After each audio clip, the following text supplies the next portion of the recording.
오늘의 말씀은 요한복음 16장 16절에서 24절까지의 말씀입니다. 교독하도록 하겠습니다. 제가 먼저 읽겠습니다.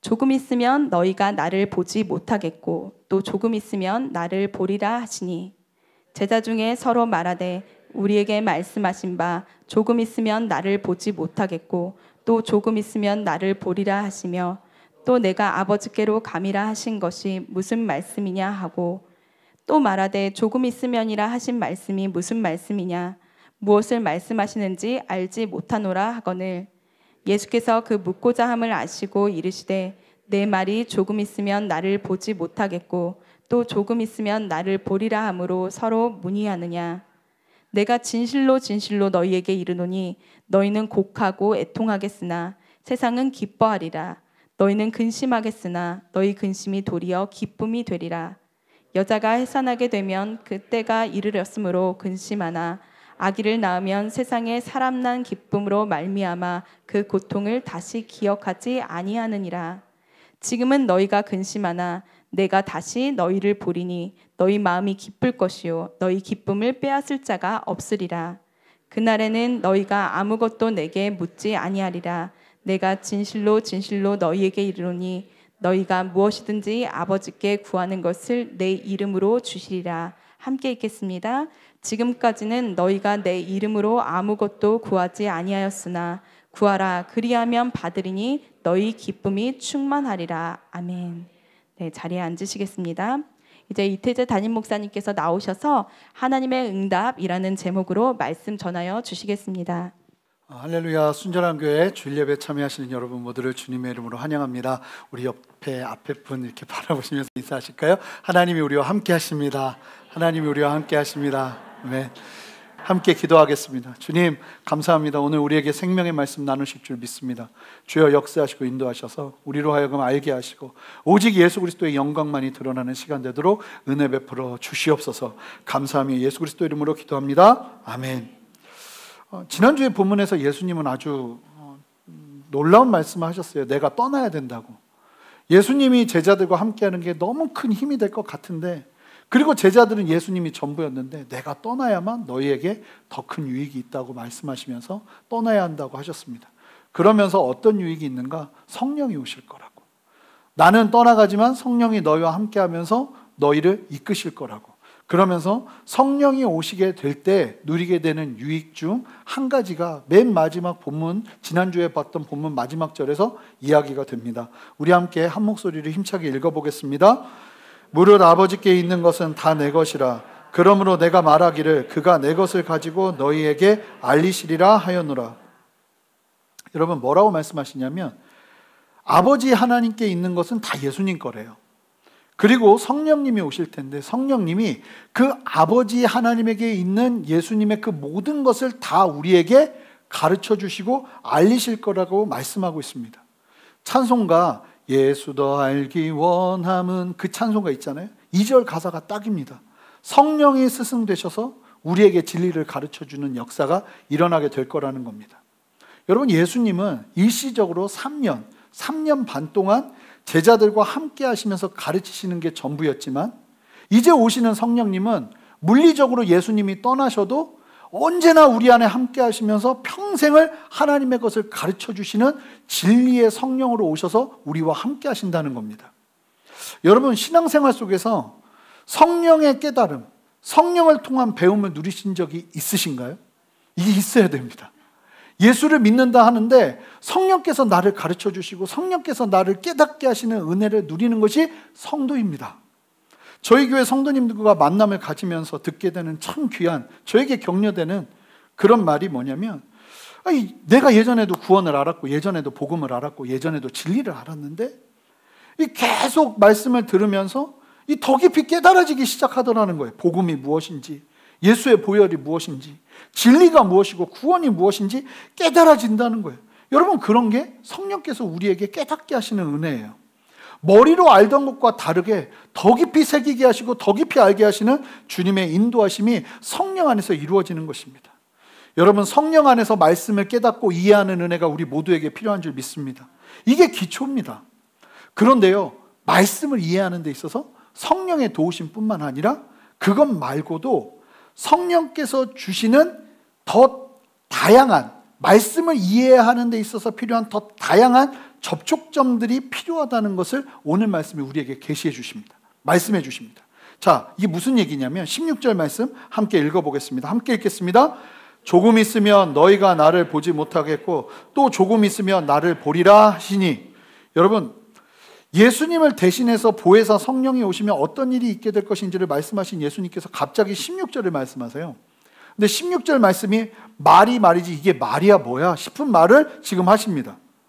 이게 예수님 말씀이니까 그래도 우리가 돼야죠. 이런 식으로 만약에 누군가한테 얘기하면요, 이거 굉장히 어려워질 수 있습니다.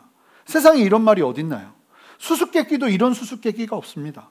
조금 있으면 너희가 나를 보지 못하겠고 조금 있으면 너희가 나를 보리라. 이 같은 말씀을 하시자 그동안 예수님 말씀하시는 거 듣다가 가슴이 꽉 막혔던 제자들이 아무 말도 하지 못하고 있다가 이 말씀을 듣자마자 아주 본물이 터지기 시작합니다. 자기들끼리 뭐 난리가 납니다. 도대체 이게 무슨 말이냐? 나타났다가 사라졌다가 나타나고 이 뭐 검은 별도 아니고 예수님이 왜 이렇게 이야기하시는 거냐? 검은 별을 이해하시는 분이 없네요. 예. 이와 같은 말씀하시자 그간 말도 하지 못했던 제자들이요, 본물 터지듯이 자기들끼리 질문하고 난리가 납니다. 17절 18절 말씀 함께 읽어보겠습니다. 함께 보겠습니다. 제자 중에서 서로 말하되 우리에게 말씀하신 바 조금 있으면 나를 보지 못하겠고 또 조금 있으면 나를 보리라 하시며 또 내가 아버지께로 감이라 하신 것이 무슨 말씀이냐 하고 또 말하되 조금 있으면이라 하신 말씀이 무슨 말씀이냐, 무엇을 말씀하시는지 알지 못하노라 하거늘. 이게 쉽게 말하면 제자들이 얘기하기 시작하는 겁니다. 무슨 얘기냐, 도저히 모르겠다는 거예요. 두 가지가 답답했어요. 첫 번째는 예수님 말씀 전체가 다 답답했어요. 말이 처음부터 끝까지 못 알아듣겠는 말을 하시는 거예요. 그리고 특별히 더 답답하게 한 건 뭐냐면 예수님께서 16절에서 조금 있으면이라는 말을 2번이나 반복하셨어요. 곧 일어나게 된다고 하시는 강조예요. 그러자 도대체 조금 있으면이 언제냐, 이거 갖고 난리가 난 거예요. 그 시기를 두고 혼란스러워했어요. 왜냐하면 제자들이 보시기에 지금 예수님 너무 잘하고 계셨거든요. 그 예수님이 예루살렘에서 인기를 한 몸에 받고 계신데 갑자기 조금 있으면 내가 떠날 거고 조금 있으면 다시 오리라 말씀하시니 제자들이 너무나 불안한데 그럼 그때가 언제냐 갖고 난리가 난 거예요. 그러나 이 말씀에 대해서는 우리는요, 이 말씀을 들으면 혼란스럽지가 않습니다. 16절을 다시 보시면 예수님께서 먼저 조금 있으면 너희가 나를 보지 못할 것이다 라고 말한 건 무엇을 뜻하는 걸까요? 예수님께서 십자가에서 죽으실 걸 이야기하시는 거죠. 벌써 얘기하시잖아요. 여러분들도 아실 거예요. 또 그러면 또 조금 있으면 나를 보리라 하는 건 무슨 말씀이죠? 예수님의 부활, 그리고 성령 강림 사건, 이런 것들을 이야기하시는 거예요. 우리는 딱 들으면 이게 뭘 말씀하시는지 알아요. 왜냐하면 그 다음에 일어날 일들을 우리는 이미 역사 속에서, 이 책 속에서, 성경 말씀 속에서 알게 되었기 때문에 이 말씀이 어렵지 않아요. 그런데 문제는 뭐냐면 제자들의 지금 본문의 상황에서 예수님의 말씀은요, 수수께끼도 이런 수수께끼가 없는 거예요. 아무리 머리로 이해하려고 해도 이해가 되어지질 않는 거예요. 보시면 제자들이 난리가 났습니다. 도대체 무슨 말씀 하시는 거냐면 서로 의견을 교환하는데도 도무지 이해가 되질 않는 것이죠. 사랑하는 성도 여러분, 하나님의 말씀을 대하다 보면, 그리고 하나님의 길을 따르다 보면 이렇게 도무지 이해가 되지 않는 말씀을 만날 때가 있습니다. 분명히 말씀은 말씀인데 이게 문자긴 문자인데 도대체 무슨 말인지 이해가 되어지지 않는 말씀들이 다가올 때가 있다는 겁니다. 그런 말씀들은요, 어떻게 이해하는 건지 아세요? 그거는 성령께서 말씀하셔도 이게 체감이 잘 안 돼요. 그런 말씀들은요, 순종하고 믿음의 걸음을 걸어가다 보면 이해되는 구절이에요. 자, 이걸 쉽게 말하면 시간이 필요한 구절들이란 말입니다. 이렇게 표현하는 게 맞을까요? 시간이 해석해 주게 하는 구절들이 있어요. 여러분 이런 얘기 들어보셨어요? 어떤 말씀은 시간이 우리로 하여금 해석하게 해준다고? 지금 예수님께서 하신 말씀은요, 제자들이 시간을 겪어야 이해할 수 있는 말씀이에요. 아무리 노력을 하고 아무리 머리를 써도 이 말씀을 이해할 수가 없어요. 그런데 시간이 지나면 예수님을 따라 그저 순종하면서 그 걸음을 걸어내면, 고통스러워도 그 걸음을 걸어내면 그 말씀이 이해되어진다는 거예요. 지금 예수님께서 하신 말씀은 제자들이 시간을 겪으면서 이해할 수 있는 말씀이라는 겁니다.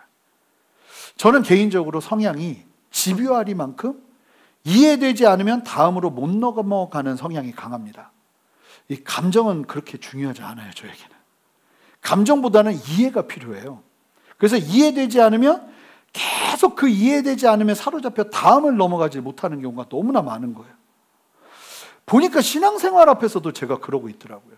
이해되지 않으면 못 가는 거예요. 이해되지 않으면 순종하지 못하는 거예요. 이해되지 않으면 그 다음 챕터를 넘어가지를 못하는 거예요. 그런데 어느 순간 알겠더라고요. 이 이해하지 못하면 걷지 않으려는 것도 내 교만일 수 있다는 걸 너무나 분명하게 알겠는 거예요. 사실 웃기는 일 아니겠어요? 제 이해도가 얼마나 크고 넓다고 그걸 다 이해하려고 하는지. 이해되지 않아도 걷다 보니까 그 걸음의 과정 속에서 시간이 지나니까 이해되는 게 사실은 훨씬 많더라고요. 여러분 실제로 그렇지 않습니까? 하나님의 말씀이 한 번에 다 이해되지 않을 때가 있습니다. 다 거짓말 같을 때가 있습니다. 저희 예담 유스 아이들 회의 때 전사님이 얘기를 하시는데 아이들이 이제 막 사춘기가 되고 막 학교에서 공부를 하고 막 애들이 머리가 자라가니까 이 과정이 이제 오는 거죠. 어떤 과정이요? 성경이 다 거짓말 같은 과정이 오는 거예요. 그러니까 엄마한테 노아방주 계산해 보니까 못 믿겠다. 이거 거짓말 같다 얘기하기 시작하고 막 별의별 거 다 따지는데 못 믿겠다 하는 상황이 오는 거예요. 여러분 그런 때 아무리 논리적으로 야 정확한 계산을 해야지 하고 내가 계산기를 두드려서 얘기해줘도 못 믿어요. 제 사랑하는 둘째가 목사님 딸이잖아요. 얼마 전에도 손을 잡으면서 딸 예수님이 널 사랑하시고 예수님이 널 구원해 주신 걸 믿지? 그랬더니 그랬어요. 안 믿어져. 너무나 자신 있게. 그런데 노력하고 있어. 근데 거기에서 야 왜 안 믿어져? 지금부터 사형리 시작한다 이러면 안 되는 거예요. 자 성경 공부 시작한다 준비 시작하고 하면 안 되는 거예요. 얘한테 시간이 필요한 거예요. 전 신뢰하고 기도하는 거예요. 하나님 온전하게. 그랬더니 그 얘기를 이렇게 딱 했더니 옆에 있는 전사님이 자기도 그랬대요. 그래서 아무것도 안 믿어져가지고 교회 떠났었대요. 그러다가 이러는 거예요. 인생의 어려움 만나보면 주님께 오게 돼 있어요. 이러더라고요. 그럴 때가 있어요. 이해되지 않을 때가 있어요. 여러분 아브라함을 하나님이 부르셨잖아요. 하나님께서 아브라함한테 내가 너에게 자녀를 주겠다. 내가 너로 큰 민족을 이루게 하겠다. 이야기하시는데 아브라함이 이해가 언제 됐겠어요? 여러분 진정한 이해는 그가 아들 이삭을 낳을 수 없는 중에 낳게 되었을 때 이해되는 거예요. 아, 하나님은 정말 살아계시는구나. 진정한 이해는 그때 이해되는 거예요. 시간이 필요한 거라고요. 하나님의 말씀에 따라 그저 순종하는 걸음 속에서 이해되는 거예요. 그러니까 중요한 거는 딱 하나인데요. 하나님만 떠나지 않으면 돼요. 그러면 시간 지나다 보면 이해해요. 하나님을 만나요. 좀 방황해도 되는데 하나님만 떠나지 않으면 되는 거예요. 여러분 하나님의 말씀에 따라 그저 순종하는 걸음 속에서 이해되는 겁니다. 그렇게 이해되어야 하는 말씀이 있어요. 그저 책을 들여다본다고 이해될 말씀이 아니에요. 삶에서 주님을 따라가다 보면 이해되고 깨달아지는 말씀이 우리 안에 있다는 거예요. 예수님은요 제자들에게 그런 이해할 수 없는 말씀을 주세요. 말씀을 주시는 이유는 뭘까요? 이해하지 말아라 하고 주시는 걸까요? 아니요, 이해하라고. 여러분은 하나님 앞에서 이해되지 않을 때 어떻게 하십니까? 그럴 때는 그 이해되지 않음을 향한 시선을요 뒤로 하시기 바래요. 이해되지 않는 점을 바라보지 마시고 다른 많은 것들을 바라보시기를 주님의 이름으로 축복합니다. 이해되지 않음에서 잠시 손을 떼세요. 그 문제에 너무 집중하지 마시고 눈을 다른 곳으로 향하시기 바랍니다. 단순히 성경뿐이 아니에요. 우리의 삶 속에서 하나님을 신뢰하며 순종의 걸음을 걷는데 이해되지 않는 상황을 만날 때가 있습니다. 그때 너무 큰 문제에 집중하지 마시고 때로는 그냥 여러분들의 걸음을 그저 걸어내시기 바라요. 제가 부목사였을 때는 일주일에 한 번 설교 준비하는 것도 힘들었거든요. 이게 개척을 하고 나니까 이게 너무 힘든 게 뭐냐면 설교가 끊임없이 나에게 오는 거예요. 아침마다 새롭고 늘 새로운 설교가 계속 저에게 부담으로 오는 거예요. 이게요 처음에는 그냥 어떻게 한다 하는데 한 6개월 지나니까 그 다음부터요, 지금은 안 그러는데 다음 날이 무섭더라고요. 다음 날이 또 오는구나. 자, 설교가 끝났는데 이제 또 다음 설교를 해야 되는구나. 왜 그런가 봤더니 제가 이해가 되지 않으면 설교 준비가 안 되는 거예요. 그러니까 한 20분을 준비하는데 20분 설교를 위해서 너무 많은 시간이 필요한 거예요. 그러니까 막 그거 갖고 씨름을 하는데요. 그런데 더 놀라운 건 뭐냐면 씨름을 하는데 점점 하나님이 주시는 놀라운 통찰이 임하는 게 아니라 미국 속으로 빠지는 거예요. 그런데 요즘은요, 어떻게 하는지 아십니까? 노하우가 생겼어요. 어떤 노하우가 생겼는지 아세요? 그런 말씀 만날 때가 있어요. 이렇게 딱 부딪히고 도대체 무슨 말씀이야? 이거 왜 우리에게 말씀하시는 거지? 이런 걸 만날 때가 있어요. 그러면요, 요즘은 어떤 노하우가 생겼냐면 잠시 잠을 청합니다. 다른 책을 읽거나 밖으로 나가 대부분 맛있는 걸 먹습니다. 그런데 참 신기한 게 뭔지 아세요? 오히려 풀려요. 이게 내가 한다고 하는 게 아니에요. 이게 논리도 아니고 이론도 아니에요. 그냥 그렇더라고요. 너무 풀리지 않는, 답답하고 이해되지 않는 문제 앞에서 내가 씨름하는 것보다 하나님이 주신 것들을 바라보면서 내가 내 시선을 바꾸는 시간이 필요할 때가 있더라고요. 이해되지 않음 앞에서 나의 시선을 바꾸는 게 유익이 되더라는 거예요. 그러다 보니 이해되지 않는 말씀을 만날 때 차라리 멈춰요. 그러다 보면 주님께서 다시 보게 하시고 알게 하세요. 열어두고 주님을 신뢰하며 주님께서 일하심을 바라보고 그냥 걷는 거예요. 성경뿐 아니라 삶의 문제도 마찬가지인 것입니다. 그런데 여러분 보시면 예수님께서 이 이해되지 않는 말씀을 제자들한테 막 던지는데, 이 결정적으로 오늘 말씀, 도대체 조금 있으면 내가 사라질 거고 조금 있으면 너에게 나타날 거다, 이 수수께끼 같은 말씀을 던지신 이유가 뭐겠어요? 그 말씀을 통한 답이 곧 있기 때문에 그런 말씀 주시는 거예요. 여러분, 지금 예수님의 십자가 죽음이 닥칠 것이고 제자들은 이 말씀을 얼마 지나지 않아 성령의 오심과 함께 이해하게 될 거예요. 그러니 예수님께서 지금 이해되지 않는 말씀을 던지고 계시는 거예요. 조금 말이 복잡할 수 있는데요, 지금 예수님은요, 이해하라고 이해할 수 없는 말씀을 던지고 계신다는 거예요. 만약에 여러분들의 삶 속에서 주님을 따르고 있는데 이해할 수 없는 상황 속에서 앞을 어떻게 가야 될지 모르고 방황하고 있다면 여러분 기대하시기 바라요. 답은 얼마 남지 않은 곳에 우리를 위해 준비되어 있습니다. 여러분, 이해할 수 없는 말씀을 던지실 때는요, 주님께서 주셔야 되는 분명한 이해의 시간들을 예비하시고 던져주시는 거예요. 그러므로 여러분, 이해되지 않아도 모든 성경의 말씀을 데살로니가전서의 말씀을 따라 대하시기 바랍니다. 우리 함께 2장 13절 말씀 한 목소리로 힘차게 읽어보겠습니다. 이러므로 우리가 하나님께 끊임없이 감사함은 너희가 우리에게 들은 바 하나님의 말씀을 받을 때에 사람의 말로 받지 아니하고 하나님의 말씀으로 받음이니 진실로 그러하더라. 이 말씀이 또한 너희 믿는 자 가운데서 역사하느니라. 여러분, 뭐라고 말합니까? 이스라엘 백성들이 사람의 말로 받지를 않는다는 거예요. 이 말씀을 뭘로요? 하나님의 말씀으로 받는다는 거예요. 당장은 이해되지 않아서 사람의 말씀처럼 들리고 무슨 말인지 모르게 들려도 그 말씀을 하나님의 말씀처럼 받고 그 말씀을 취하는 거예요. 그러면 그 말씀이 어떻게 되냐면 마지막 보면 너희 믿는 자 가운데서 그 말씀이 반드시 역사한다는 거예요. 여기서 역사한다는 말의 원어를 보면 지난주에도 말씀의 특징을 이야기했던 것과 똑같아요. 운동한다, 생산한다는 뜻이 있어요. 말씀이 이해되지 않아도 그것이 하나님의 말씀입니다 하고 내가 받으면요, 그 말씀은 내 안에서 운동하기 시작해요. 그리고 내 안에서 하나님의 일들을 생산해내기 시작해요. 여러분 신뢰하십니까? 이해되지 않아도 하나님의 말씀을 온전하게 취하기 시작하면 그와 같은 일들이 일어나는 거예요. 다시 본문으로 돌아가 보면 제자들이 예수님의 말씀으로 인해 이해되지 않자 서로에게 막 묻고 난리가 나자 예수님께서 그 말씀을 해석해 주시는데요, 20절 말씀을 함께 읽어보겠습니다. 주님께서 그 말씀이 무슨 뜻인지를 말씀해 주세요. 함께 20절 말씀을 읽어보겠습니다. 내가 진실로 진실로 너희에게 이르노니 너희는 곡하고 애통하겠으나 세상은 기뻐하리라. 너희는 근심하겠으나 너희 근심이 도리어 기쁨이 되리라. 여러분, 이제 곧 있을 예수님은 십자가형으로 끔찍한 죽음을 당하게 됩니다. 그 사건을 통해서 지금 얘기하시는 거예요. 예수님을 믿고 따르는 자들은 곡하고 애통하고 근심하게 될 거라고.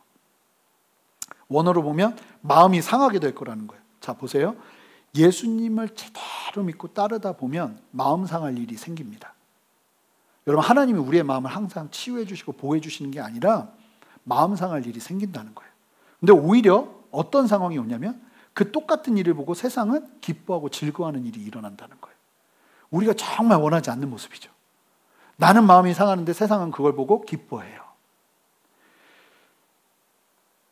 보시면 여기서 말하는 세상은 예수님을 죽이려 하는 유대 종교 지도자들 뿐만 아니라 예수님, 불신에 관련된 모든 영역들을 말하는 거죠.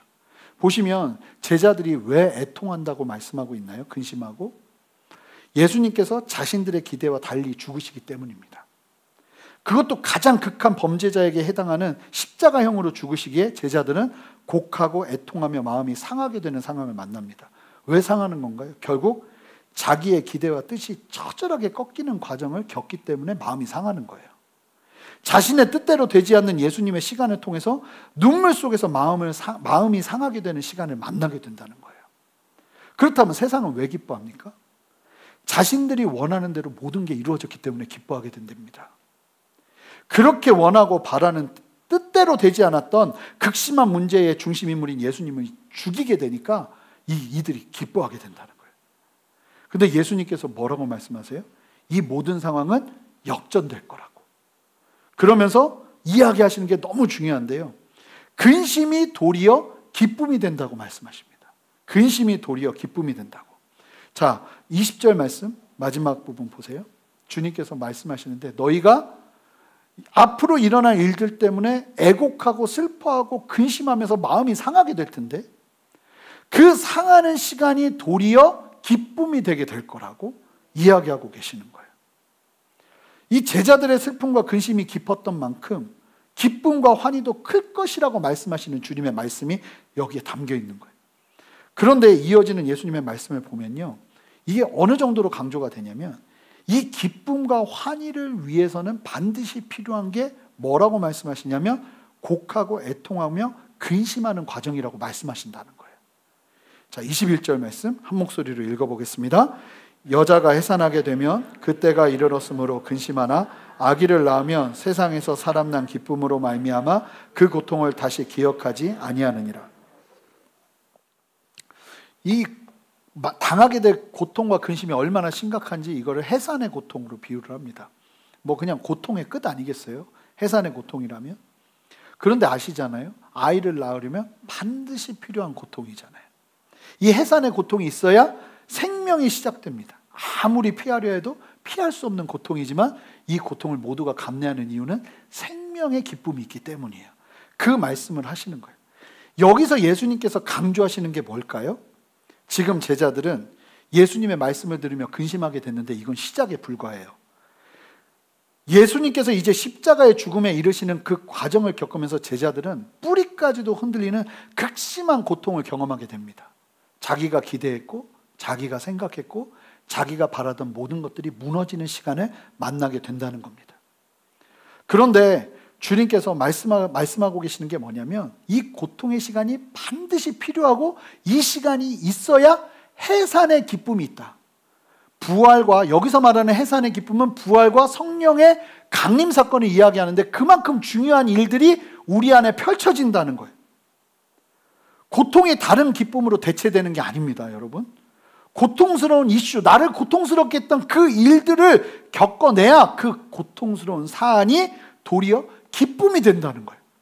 고통스러웠던 일들이 있었는데 다른 기쁨이 와서 이 고통을 감내하게 하는 게 아니라 이 고통 자체가 갑자기 변화가 되어서 이 고통스러웠던 문제가 오히려 기쁨이 되는 역사가 일어나게 된다는 거예요. 여러분, 이 말씀을 통해서 우리가 얻게 되는 도전은 다른 것이 아니라 예수님을 따르는 과정에서 곡하고 애통하며 근심하며 마음이 상하게 되는 시간이 반드시가 중요합니다. 반드시 모두에게 필요하다고 말씀하고 계신다는 거예요. 해산의 고통으로 비유하시면서 말씀이죠. 여러분, 원하지 않을지 모르겠지만 예수를 믿으려면 자기를 부인해야 됩니다. 자기 십자가를 져야 됩니다. 이게 말이 그렇지 이거 굉장히 끔찍한 이야기입니다. 다 죽어야 된다는 얘기입니다. 죽을 만큼 힘들고 어려운 시간들을 겪어내며 주님을 따라가야 된다는 이야기입니다. 근데 예수님이 분명히 말씀하시는 거예요. 그 고통이 있어야만 예수님의 부활도 있고 생명도 있고 기쁨도 있다는 거예요. 예수를 믿고 따르다 보면 그 고통의 시간에 만난다는 거예요. 여러분, 예수님을 믿고 따르는 길은 행복하고 감사하고 기쁨의 길인 줄 믿습니다. 아멘이 작아지죠. 이렇게 얘기하고 나니까. 기쁨의 길인 줄 믿습니다, 여러분. 그런데 잘 보세요. 우리가 성경에서 닮고 싶어하는 믿음의 조상들을 한번 좀 살펴볼까요? 아까도 이야기했지만 아브라함의 인생 속에서 하나님의 생명의 역사 이삭이 있기까지 정말 수많은 실수들과 고통의 끝을 경험합니다. 더 이상 육체적인 가능성이 다 사라져버리는 그때까지 하나님은 아브라함을 몰고 가세요. 그리고 그 고통의 끝에서 하나님은 이삭을 주시며 그에게 기쁨을 주십니다. 야곱을 보세요. 그는 원하는 걸 위해서라면 어떤 것도 서슴지 않으며, 여러분, 사람이 천사와 싸워 이겨낼 정도로 강력한 의지를 갖고 있던 사람, 내 뜻대로 다 해야지 라고 하는 건 반드시 이뤄내는 사람이 야곱이었어요. 그런데 그 야곱도 자기의 머리대로 갔던 그의 인생 속에서 앞에서는 에서가 죽이려 하고 뒤에서는 라반이 쫓아오는 상황에서 하나님 앞에 엎드립니다. 그런데 그 엎드리는 시간을 통해서 야곱은 이스라엘의 조상, 이스라엘이라는 이름을 얻게 됩니다. 요셉은 말할 것도 없죠. 여러분, 그에게 주시는 꿈과 전혀 다른 하나님의 이끄심을 우리는 기억하잖아요. 하나님께서 그 꿈, 하나님께서 계시하시는 아버지 하나님의 그 계획을 이루시기 위해서 요셉을 어디다 두시나요? 극한 고통 가운데 두세요. 그런데 이들만 그러는 게 아니에요. 여러분, 하나님의 선지자 엘리야를 이끄시는 걸 보세요. 갈멜산에서 영적 전투를 한 후에도 변하지 않는 이스라엘, 자신을 죽이겠다고 여왕 이세벨의 엄포 속에서 완전히 시리와 낭만과 좌절 속에서 로뎀나무 광야 한가운데로 가서 하나님 앞에 뭐라고 말합니까? 그 하나님의 선지자가 나 죽여달라고, 아무것도 못하겠다고, 나 그냥 죽여달라고. 그런데 그 시간이 지나고 나서 이해되는 하나님의 은혜 안에서 엘리야는 달라집니다. 다윗은 안 그런가요? 여러분, 왕의 영광을 온전하게 누리기 위해 그에게 필요했던 것은 광야였습니다. 이스라엘의 민족 전체를 봐도 그래요. 가나안의 영광을 위해 하나님은 그들을 광야로 이끄세요. 근데 이 시간을 빨리 넘어간 사람들은 다 사건 사고를 일으켜요. 대표적인 게 기드온이에요. 기드온은 하나님 앞에 훈련을 받지 않고 그냥 연약한 상태에서 하나님이 쭉 들어서 기드온을 사용하십니다. 그런데 이 근심과 고통과 염려 속에서 하나님이 기쁨되게 하시는 이 처절한 싸움의 시간들을 겪어내지 않고 세움받은 기드온은요, 하나님께 쓰임받기 시작하니까 그때부터 와락와락 무너지기 시작합니다. 그의 가족들의 최후는 끔찍하잖아요. 이쯤 되면 지금 말씀드린 이것을요, 신앙의 원리로까지 말씀드릴 수 있는 겁니다. 모두가 고통과 눈물 속에서 마음이 상하는 시간을 하나님의 이끄심 속에서 경험하잖아요. 제가 몇 번 말씀드렸어요. 저 예수님 인격적으로 만나고서 제일 많이 했던 얘기가 뜻대로 되는 게 하나도 없어. 그전에는요, 뜻대로 되는 게 많았어요. 내가 노력하면 노력한 대로 이루어지는 게 많았다고요. 그런데 이상하더라고요. 예수님을 믿고 따르는데 내 계획과 내 뜻과는 전혀 상관없는 하나님의 인도하심이 나한테 펼쳐지기 시작하는데 왜 이렇게 인도하시나 싶은 생각이 너무나 많이 드는 거예요. 그런데 그럴 때마다 그 마지막은 항상 기쁨이에요. 하나님이 바꾸세요. 하나님이 역사하세요. 저만 그런 거 아닐 거예요. 지금 이 분위기에서 저만 그런 느낌이 막 이게 들면 안 되는 거예요. 여기서 아멘하고 고개가 끄덕끄덕 나오셔야 돼요. 이게 성경적인 거거든요. 저만 그런 게 아닌 거예요. 예수를 믿으면요, 하나님은 우리를 어디로 이끄시냐면 부인하는 자리로 이끄세요. 왜 예수님은 나와 함께 하시고 왕으로 역사하셔야 되는데 떠나시는 거지? 그렇게 우리를 뿌리채 흔들면서 우리로 하여금 고통스럽게 하고 근심하게 하고 우리의 마음을 상하게 하는 힘든 상황, 주님이 하시는 일 때문에 마음이 상하는 그 상황을 만나게 된다는 거예요. 그런데 놀라운 사실은 뭐냐면 그 상황을 만난 사람들이 경험하게 되는 기쁨과 희락, 여기서부터 바뀌는 거예요. 그 시간들을 통과하여 모두가 하나님의 신실하심 속에서 참된 기쁨을 누리기 시작하는 은혜. 오늘 우리가 보게 되는 제자들도 내 뜻과 다른 주님의 일하심으로 인해 철저하게 무너지는 근심과 고통의 시간을 통해 그들의 세상과 비교할 수 없는 하늘의 기쁨을 누리게 될 겁니다. 사랑하는 성도 여러분, 우리 모두에게 이 시간이 필요하다는 겁니다. 그리고 이 근심과 고통의 시간을 통해서 여러분, 내 자녀가 고통스럽지 않게 살았으면 좋겠다 하지만 하나님의 손안에 있으면 반드시 자기를 부인할 수 있는 시간을 만나게 돼요. 그때를 위해서 중보하셔야 돼요. 하나님 변함없이 주님 의지하면서 그 상황 속에서 그 고통을 기쁨으로 바꾸시는 하나님의 역사를 보게 해달라고. 혹여나 내 기대와 다른 예수님의 인도하심 속에서 당황하고 계신 분 계십니까? 그렇다면 주님 앞에서 기도를 이렇게 하시기 바라요. 주님, 이 과정 속에서 내가 주님을 만나기 원합니다. 주님을 알기를 원합니다. 그리고 이 과정을 통해서 나의 슬픔을 기쁨으로 바꾸시는 주님을 신뢰합니다. 이 고백으로 채우시기 바라요. 하나님은 신실하세요. 여러분, 그리고 더 놀라운 사실이 뭔지 아세요? 그 고통을 통과하고 주님을 따르면서 주님이 다른 길로 인도하시는 그 인도하심 속에서 고통과 아픔과 근심을 경험하는 그 시간을 통과하여 하나님의 영광을 보기 시작하고 하나님의 기쁨, 하나님의 부활과 성령의 충만을 경험하는 제자들에게는요, 이제 주님께서 거침없이 말씀하시고 도전하시는 축복이 있습니다. 자, 22절 말씀 함께 읽어보겠습니다. 함께 읽겠습니다. 지금은 너희가 근심하나 내가 다시 너희를 보리니 너희 마음이 기쁠 것이요 너희 기쁨을 빼앗을 자가 없으리라. 여러분, 놀라운 사실이 뭐냐면 이게 뭘 말하는 겁니까? 예수님의 부활이 있을 것이고 오순절 성령 강림 사건이 있을 것을 말씀하시는 거예요. 제자들이 기대한 것과 다른 예수님의 인도하심은요, 제자들의 기대로는 이룰 수 없는 하나님만의 역사를 가져옵니다.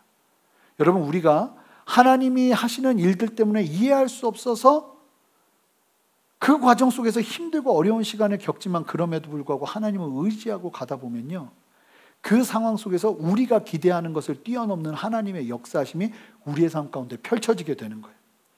아브라함의 처절한 순종 없이 이삭의 기쁨은 없습니다. 야곱의 뜻대로 되지 않는 인생의 문제들 없이 야곱은 이스라엘이라는 영광스러운 이름을 얻을 수 없습니다. 요셉의 그 파란만장한 고통의 시간 없이 애굽의 총리 하나님의 이끄심은 있을 수가 없는 것입니다. 엘리야의 처절한 실패감과 죽음까지 생각하는 고통의 시간을 통해 엘리야는 철저한 하나님의 선지자로 북이스라엘을 살아낼 수 있었던 것입니다. 다윗도 그랬고 이스라엘 민족도 그랬습니다. 마태복음 16장 24절 말씀 보시면 누구든지 나를 따라오려거든 자기를 부인하고 자기 십자가를 지라는, 자기를 부인하고 십자가를 진다는 것이 무엇을 말하는지를 펼쳐서 설명해 주는 게 오늘 본문 말씀인 거예요. 이 모든 구약의 사건들은 결국 왜 하나님의 백성들에게 이렇게 처절하리만치 힘들고 어려운 고난의 시간을 허락하셔서 영광을 주시는가? 이 모든 과정은 예수 그리스도의 그림자인 거예요. 예수님의 십자가의 죽음이 없이는 부활은 있을 수 없는 거예요. 그 죽음은 피할 수 없어요. 하지만 그 죽음이 있어야 부활의 영광이 있는 것입니다. 예수를 믿는 성도들의 삶 속에서도 반드시 죽어야 하는, 예수님과 함께 죽는 그 시간이 필요한 거예요. 그 시간이 있어야 부활의 영광이 있는 거예요. 예수님을 믿음에도 불구하고 내 자아가 펄펄 살아서 주님 없이도 살 수 있는 것 같은 인생을 사는 인생들에게는 하나님의 부활의 영광은 그저 문자에 머물 뿐인 거예요. 여러분, 생명이 되시기를 주님의 이름으로 축복합니다. 주님의 부활이 나의 생명이 되기 위해서 필요한 것은 나를 부인하는 시간. 힘들고 어렵지만 내가 철저히 주님만 의지하면서 이해되지 않는 걸음을 걸어내는 시간이에요. 여러분, 그 시간을 경험하고 나면 여러분, 제자들에게 예수님께서요, 항상 뭔가 기도를 응답해 줄게 라고 이야기하실 때는 조건절이 붙었어요. 항상 먼저 그 나라와 의를 구해라. 그런데요, 오늘 본문을 보시면 하나님의 응답의 약속 앞에 조건절이 붙지 않습니다. 그 시간을 통과한다면, 그 힘들고 마음이 상하게 되고 주님 때문에 극심한 고통을 겪는 그 시간을 겪으면서 그 고통이 기쁨이 되게 하는 하나님의 생명의 역사를 경험한다면, 나를 부인하고 십자가를 지고 주님을 쫓다가 성령을 만나고 하나님 앞에서 온전히 복음을 이해하고 깨달으며 거듭나는 역사를 경험한다면 조건절이 없습니다. 자, 23절, 24절 한 목소리로 크게 읽어보겠습니다. 그날에는 너희가 아무것도 내게 묻지 아니하리라. 내가 진실로 진실로 너희에게 이르노니 너희가 무엇이든지 아버지께 구하는 것을 내 이름으로 주시리라. 지금까지는 너희가 내 이름으로 아무것도 구하지 아니하였으나 구하라. 그리하면 받으리니 너희 기쁨이 충만하리라. 아무 말 없어요. 그냥 구해라. 그러면 너희 받을 거야. 아버지께 구하는 것은 내 이름으로 너희에게 다 줄 거야. 조건절이 붙지 않는다는 거예요. 여러분, 이처럼 조건절 없이 강력하게 힘을 주시면서 기도 응답을 말씀하시는 곳이 거의 없어요. 이건 너무나 분명한 거예요.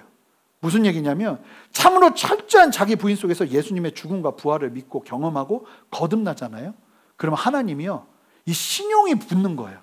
믿고 어떤 것도 응답할 수 있는 어떤 신뢰가 쌓이면서 맡기는 거예요. 왜냐하면 하나님 안에서 그러한 시간들을 통해서 변화되고 거듭난 사람들에게는 다른 게 있는 게 아니라 그 심령의 성령의 법이 있기 때문에 그래요. 자, 로마서 8장 1절 2절 말씀을 보시면 그러므로 이제 그리스도 예수 안에 있는 자에게는 결코 정죄함이 없나니 이는 그리스도 안에 있는 생명의 성령의 법이 죄와 사망의 법에서 너를 해방하였습니다. 조건절이 필요 없는 거예요. 성령께서 우리 안에서 불쑥불쑥 막으세요. 그건 아니야. 그건 강구해야지. 우리를 이끄신다는 거예요. 그 성령의 법이 어떤 율법보다 강력하게 우리 안에 역사되어진다는 거예요. 저는 믿어요. 제가 어떤 걸 구하든 하나님은 저의 기도를 응답하실 거예요. 그런데요, 아무거나 기도하지 않아요. 말도 안 되는 거에 마음 두지 않아요. 말도 안 되는 욕심에 그거 이루어달라고 하나님 앞에 땡깡 쓰지 않아요. 무엇이 진리이고 무엇이 생명의 길인지 알기 때문에 나의 간구 가운데 선명한 기준이 세워지기 시작하는 거예요. 그런데도요, 여러분, 이전에 누릴 수 없는 기쁨이 있습니다. 저에게 있어서 인생의 가장 따뜻했던 때가 언제입니까? 라고 이야기한다면 저는 ING, 진행형이에요. 예수님이 인격적으로 만난 다음부터 제 인생은 그냥 따뜻해요. 아무리 생각해도 따뜻해요. 그런데 재밌는 건 뭔지 아세요? 저는 그때부터 제 뜻대로 되는 게 없었어요. 아니, 어쩌면 그전에는 제 뜻대로 되는 거 노력하면 노력한 대로, 제가 머리 쓰면 머리 쓰는 대로 결과를 얻을 수 있었어요. 그런데 뜻대로 되는 게 하나도 없더라고요. 그런데 놀라운 사실은 뭐냐면 제가 거둘 수 없는 열매들이 제 삶 속에서 부어지고 제가 누리지 못했던 감사가 제 안에서 일어나기 시작하고, 다음 주 추수감사주일이잖아요. 일주일 동안 여러분 하나님 앞에 감사의 제목들을 기억하고 미리 오셔서 그 감사의 고백으로 기도하며 나가시기 바라요. 막 그런 것들이 막 넘쳐나기 시작하는 거예요. 어려운 일들이 많이 생겨도 이 전혀 다른 기쁨이 나를 막 붙잡고 나를 끌고 가는 게 막 느껴지는 거예요. 생명의 기쁨이 시작되는 것이죠. 저만 그렇습니까? 아니죠. 예수님의 죽음이 있어야 부활이 오는 것처럼 주님의 일하심 속에서 우리는 우리의 뜻이 아니라 주님의 뜻을 바라보면서 이해되지 못하는 근심과 고통의 시간을 통해서 우리는 주님의 생명을 경험합니다. 이게 쓸모없는 시간이 아니라 고통의 시간이 아니라 생명의 시간이 된다는 겁니다. 어떤 분들은 지금 그러한 시간을 만나는 분들이 계실 수 있어요. 내 예수님을 의지하고 예수님을 따르고 있는데 이해되지 않는 걸음 속에서 주님 왜입니까? 왜입니까?를 묻는 분들이 계실 수 있다는 거예요. 여러분, 그렇다면 기대하세요. 이제 주님의 응답은 얼마 남지 않은 거예요. 그러니까 이해할 수 없는 질문을 우리에게 던지시고 이해할 수 없는 문제들을 우리의 삶 가운데 던지시는 거예요. 여러분, 너무 그 답 알려고 하지 마시고 그냥 주님을 신뢰하며 믿음의 걸음을 걸어가시기 바라요. 그러다 보면 주님은 우리의 삶 속에서 당신의 일들을 이루십니다. 해산의 고통 후에 만나는 생명의 기쁨을 경험하기 시작하면요, 성도의 삶에 하나님께 구하는 것을 받는 기쁨을 누리는 삶이 시작되는 거예요. 기도 응답이 너무나 자연스럽게 일어나는 일들이 일어나는 거예요. 하나님이 너무 신실하게 응답하시니까 함부로 기도하지 않는 일들이 일어나기 시작하는 거예요. 진짜 기도도 얼마나 조심히 해야 되는지 몰라요. 함부로 기도하면요, 하나님이 너무 신실하게 응답하셔서 제가 조심해야 될 때가 있더라고요. 저만 그런 거 아니잖아요. 우리 모두에게 그렇잖아요. 예수님을 따르다 보면 우리가 슬픔을 만나요. 내 뜻과 다른 일하심이 낯설고 힘들어서 갈등하고 고통스러운 시간을 만나요. 그때 우리에게 필요한 것은 끝까지 주님을 신뢰하고 걸어가는 거예요. 그리고 주님은요, 반드시 그 시간을 통해서 우리의 고통을 기쁨으로 바꾸십니다. 저는 그거를 여러분 모두가 정말 온전하게 삶 속에서 누리시기를 주님의 이름으로 축복해요. 그리고 반드시 누리실 거예요. 예수님의 부활과 성령의 충만의 은혜 안에 있다면 오늘 본문의 마지막에 약속하시는 기도 응답의 역사가 우리 삶 가운데 펼쳐질 거예요. 주님의 살아계심은 주님과 함께 죽은 자들이 누리는 영광입니다. 그렇게 믿음 위에 굳게 서시는 저와 여러분 되시기를 주님의 이름으로 축복합니다. 함께 기도하시겠습니다. 하나님, 오늘 말씀 기억하며 주님 앞에 섭니다. 주여, 우리가 이제 찬양하며 우리의 마음을 드리기를 원합니다. 주여, 우리를 만지시고 우리를 붙들어 주시옵소서. 감사드리며 예수 그리스도 이름으로 기도합니다. 아멘. 우리 다 같이 일어서시겠습니다. 우리 가사를 정말 온전하게 마음으로 고백하면서 우리 주님 앞에 나아가기 원합니다.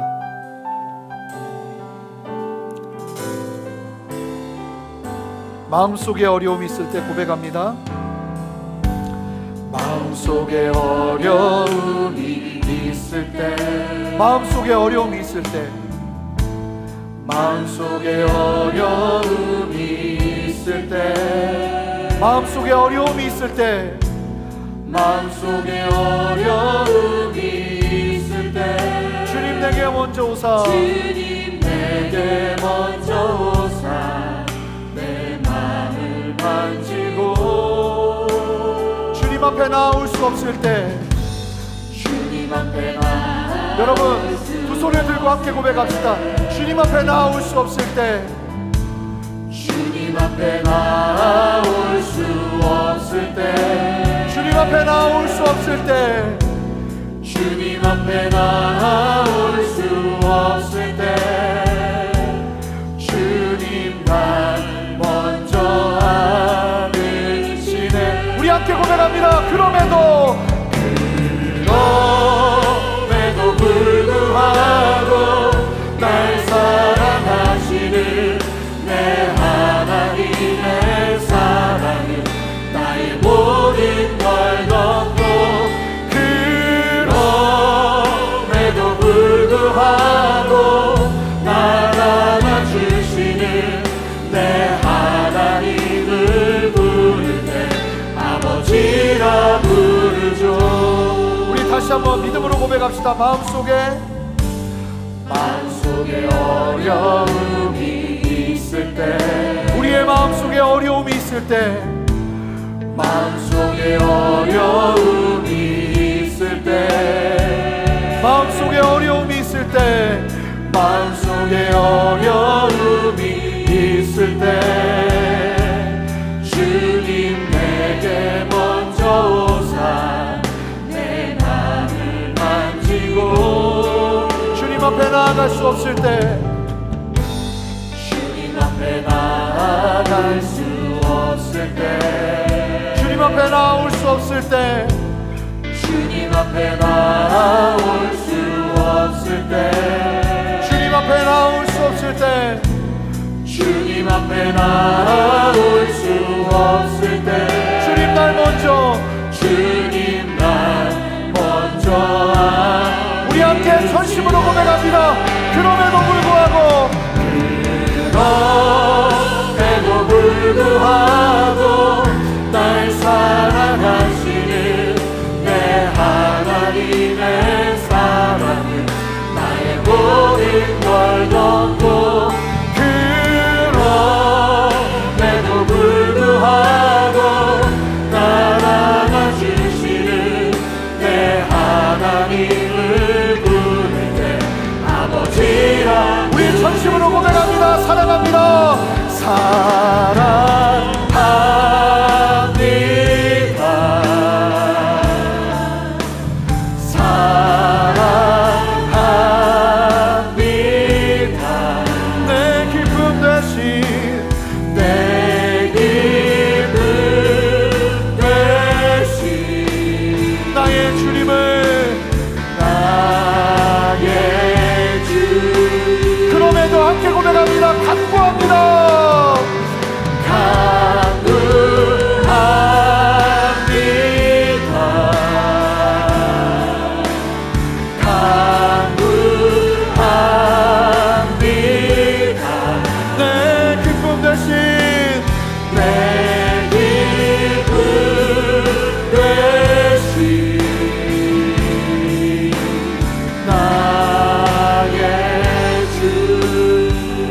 앞에 함께 두 손을 들고 함께 기도할 때, 하나님 내가 통과하기를 원합니다.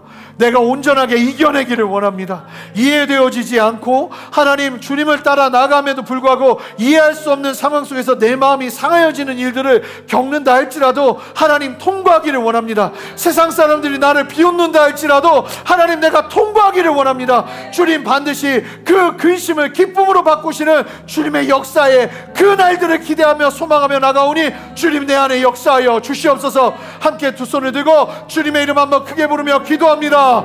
주여! 주님 우리 안에 역사하시는 주님을 찬양합니다. 주님 은혜 베푸시고 함께하여 주셔서 하나님 우리 안에 역사하시는 주님의 일하심과 주님의 만지심과 주님의 그 다스리심을 경험하며 아버지 우리가 이겨내기를 원합니다. 주여 힘내게 하시고 연약하여지지 않게 하시고 아버지 좌절하지 않게 하시고 아버지 당황하지 않게 하시고 주님 앞에서 담대히 믿음으로 설 수 있는 은혜 허락하여 주시기를 원하오니 주여 역사하시고 함께하여 주시옵소서. 좌절하지 않게 하시고 낭망했던 심령이 일어나기를 원합니다. 주님 좌절했던 심령이 다시 한번 새 힘을 얻기를 원합니다. 주님 은혜 베푸시고 함께하여 주시옵소서. 다스려 주시옵소서. 이끌어 주시옵소서. 함께하여 주시옵소서. 할렐루야 아멘. 내 기쁨 대신 내 기쁨 대신 나의 주 나의 주 존귀하신 주님 감사합니다. 오늘도 우리에게 말씀하여 주시고 도전하여 주시니 감사합니다. 하나님 우리에게 주님을 따르고 주님의 기쁨과 주님의 그 부활의 소망과 그 주님의 성령의 그 충만하심을 누리기 위해서 반드시 필요한 우리의 의지와 우리의 생각과 우리의 기대가 주님의 말씀 앞에 순종하는 가운데 꺾여지고 좌절되어지고 아버지 근심하고 고통하는 것 같이 내 마음이 상하여지는 그 상황 속에서 하나님 보호하여 주시고 함께하여 주셔서 그 상황을 잘 통과할 수 있는 힘과 능력을 더하여 주시기를 원합니다. 거기에서 세상적인 방식과 방법이 아버지 수를 쓰지 못하도록 우리의 삶을 지켜주시고 오직 주님 앞에서 담대하게 담담하게 주님 걸어낼 수 있는 힘과 능력 더해 주시기를 원하오니 주여 역사하여 주시옵소서. 혹여나 그러한 문제들 속에서 갈등하고 아버지 하나님 잘못된 길을 걷는 것이 아닌가 갈등하고 방황하는 성도님들이 계신다면 이 시간 주님 말씀하여 주셔서 그 걸음 위에 힘 주시고 능력 주시는 주님 보게 하여 주시옵소서. 그래서 우리가 온전하게 나를 부인하고 나의 십자가를 지고 주님을 쫓는 참된 은혜의 걸음을 걸어낼 수 있기를 원합니다. 내 뜻대로 다 되는 유대인들과 같은 세상과 같은 인생이 아니라 하나님 앞에서 꺾이고 하나님 앞에서 온전하게 주님의 진리 안에서 순종하는 가운데 내가 죽고 주님이 사는 역사를 경험함으로 말미암아 주님의 생명의 역사, 내가 심어서 거둘 수 없는 주님의 생명의 은혜의 열매의 역사를 우리가 보기를 원하오니 주여 역사하시고 함께하여 주시옵소서. 좌절과 낭망이 떠나가게 하시고 하나님을 향한 기대와 소망이 일어나게 하시고 특별히 해결할 수 없는 문제 앞에서 직면한 분들이 계신다면 이제 나에게 좋은 답을 주시기 위해 이와 같은 일들을 주시는구나 하는 믿음의 시선이 있게 하여 주셔서 좌절하거나 낭망하지 아니하고 믿음으로 담대하게 담담하게 그 모든 상황을 이겨낼 수 있도록 힘주시고 능력 더하여 주시옵소서. 그렇게 우리를 새롭게 하여 주시기를 소망합니다. 하나님 우리 교회도 이 순전한 교회도 그렇게 걸어내기를 원합니다. 우리가 생각하는 교회, 우리가 생각하는 성장, 우리가 생각하는 부흥이 아니라 주님께서 말씀하시는 그 걸음 안에서 우리의 기도는 철저하게 무너지고 오직 예수 그리스도의 뜻만이 온전하게 살아 하나님의 뜻이 이루어지고 아버지 우리의 수고와 우리의 눈물이 아버지 기쁨이 되어지는 역사, 생명이 되어지는 역사를 누리기를 원하오니 하나님 우리 교회를 그렇게 사용하여 주시옵소서. 우리 성도님들의 삶을 그렇게 사용하여 주시옵소서. 그렇게 이끌어 주시옵소서. 새 일을 행하시는 주님을 찬양합니다.